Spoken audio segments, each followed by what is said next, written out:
किसी तैयारे के हाईजैक होने के बाद टीवी स्क्रीन्स पर जो मनाजिर ज़्यादातर नज़र आते हैं वो उसके इर्द गिर्द सिक्योरिटी एहलकारों की गाड़ियों की तेज़ी से मूवमेंट के होते हैं।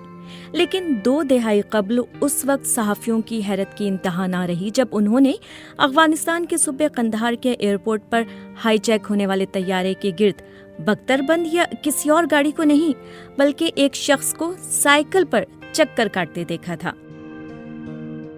ये कहानी उस भारतीय तैयारे की है जिसे उड़ान भरने के बाद हाईजैक किया गया और फिर उसे 3 एयरपोर्ट्स पर उतारने के बाद कंधार पहुंचाया गया।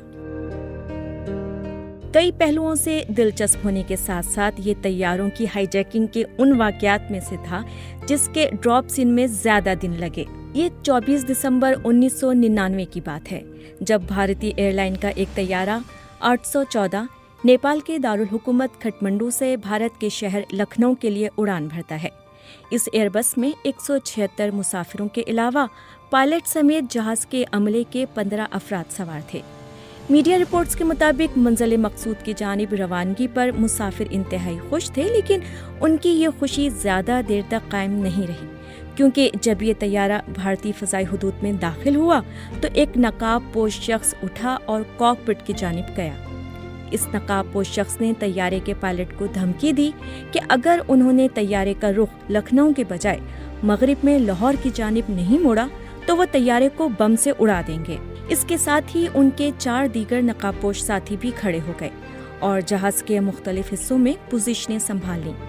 अगरचे तैयारे के पायलट कैप्टन देवी शरण ने लखनऊ के बजाय तैयारे का रुख लाहौर की जानिब मोड़ दिया, लेकिन उसके लिए काफ़ी ईंधन ना होने के बाइस हाईजैकरों ने उनकी इस बात से इत्तेफाक किया कि ईंधन भरने के लिए तैयारे को भारतीय पंजाब के शहर अमृतसर में उतारा जाए।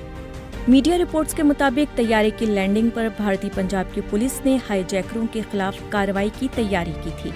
शायद हाईजैकरों को खतरा महसूस हुआ और उन्होंने तैयारे के पायलट को ईंधन भरे बगैर लाहौर के लिए उड़ान भरने के लिए मजबूर किया।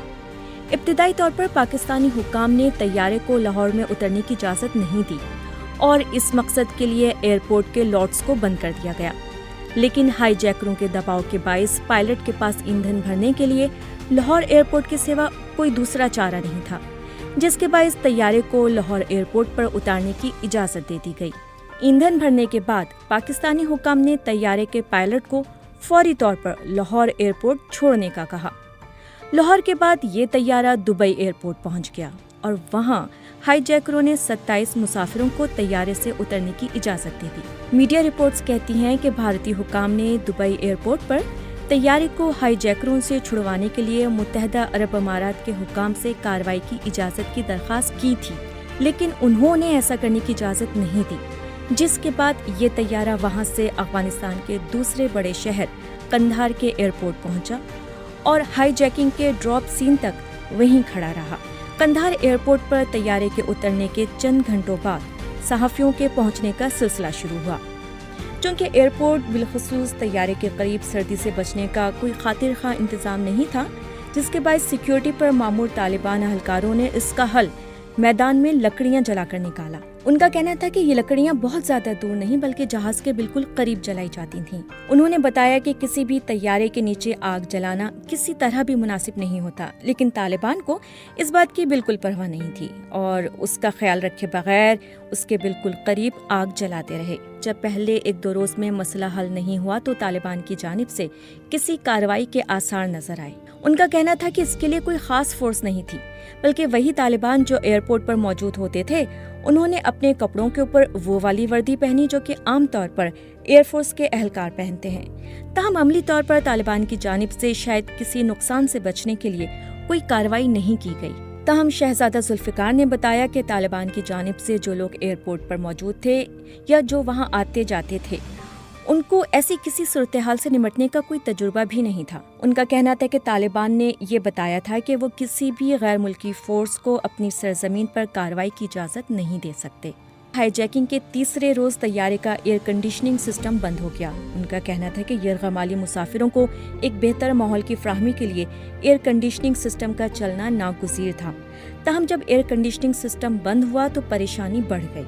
उन्होंने बताया कि चूंकि भारतीय हुक्काम तसलसल के साथ कंधार एयरपोर्ट आ रहे थे ان کے ساتھ بھارتی انجینئر بھی آئے۔ ان بھارتی انجینئرز میں سے ایک کو اندر لے جایا گیا اور وہ خرابی کو دور کر کے باہر آ گئے۔ ان کا کہنا تھا کہ خرابی دور کرنے کے بعد جب بھارتی انجینئر کو صحافیوں نے کچھ کہنے کے لیے مجبور کیا تو انہوں نے محض اتنا بتایا کہ ہائی جیکروں نے ان کو جہاز کے کسی اور حصے میں جانے نہیں دیا، بلکہ ان کو اس جگہ لے گئے جہاں فالٹ تھا۔ صحافیوں کی بہت زیادہ کوشش کے باوجود بھارتی انجینئر نے بہت زیادہ باتیں نہیں کی، تاہم یہ بتایا کہ جو ہائی جیکرز ہیں وہ عام ہائی جیکرز نہیں ہیں، بلکہ ان کو جہاز کے بارے میں بہت ساری معلومات ہیں۔ بھارتی حکام مذاکرات کے لیے متعدد بار آئے اور طالبان حکام سے بات چیت کرتے رہے۔ بھارتی حکام کی کوشش تھی کہ وہ اغواکاروں کے مطالبے نہ مانیں، لیکن وہاں انہوں نے جو آثار دیکھے تو شاید ان کو سمجھ آ گیا کہ ایسا ممکن نہیں ہے۔ وہ سمجھ گئے کہ وہ پھنس گئے ہیں اور اس سے نکلنا ممکن ہی نہیں، جس کے باعث انہیں ان عسکریت پسندوں کو رہا کرنا پڑا جن کے لیے جہاز کو ہائی جیک کیا گیا تھا۔ طالبان حکومت کے جو نمایاں عہدیدار وہاں آتے رہے ان میں سابق وزیر خارجہ عبدالوکیل متوکل اور سابق وزیر ہوابازی اور گورنر قندھار ملا اختر عثمانی کے علاوہ بھارت کے سابق وزیر خارجہ جسونت سنگھ نمایاں تھے۔ انہوں نے بتایا کہ جسونت سنگھ کو 2 مرتبہ قندھار ایئرپورٹ آنا پڑا تھا۔ ایک مرتبہ وہ مذاکرات کے سلسلے میں آئے تھے، جبکہ دوسری مرتبہ وہ اس روز آئے تھے جب ہائی جیکروں کے مطالبے پر بھارتی جیل میں قید مولانا مسعود اظہر، مشتاق زرگر اور احمد عمر سعید شیخ کو رہا کر کے قندھار ایئرپورٹ لایا گیا۔ ان کا کہنا تھا کہ جس روز طیارے کا ڈراپ سین ہو گیا تھا اس روز بھارت سے 2 طیارے آئے تھے، ان میں سے ایک میں جسونت سنگھ آئے تھے۔ طیارے کی اگلی جانب سے 5 نقابپوش ہائی جیکرز رسی سے لٹک کر نیچے اترے۔ کمانڈوز کی طرح برق رفتاری سے وہ اترے اور ایمبولینس میں بیٹھ گئے۔ مولانا مسعود اظہر سمیت رہائی پانے والے 3 عسکریت پسندوں کو انہوں نے دیکھا۔ غالباً وہ اسی ایمبولینس میں بیٹھ کر چلے گئے جن میں ہائی جیکرز تھے، کہ یہ معلوم نہیں کہ یہ افراد ایئرپورٹ سے نکل کر کس جانب گئے۔ تاہم ہائی جیکروں اور رہائی پانے والے عسکریت پسندوں کو طالبان حکام کی جانب سے یہ حکم تھا کہ وہ 2 گھنٹے میں افغانستان چھوڑ دیں۔ ہائی جیک ہونے والے طیارے سے اترتے اور دوسرے طیارے میں داخل ہونے کے لیے سیڑھیوں پر چڑھتے ہوئے وہ اتنے خوش تھے کہ جیسے ان کو نئی زندگی ملی ہو۔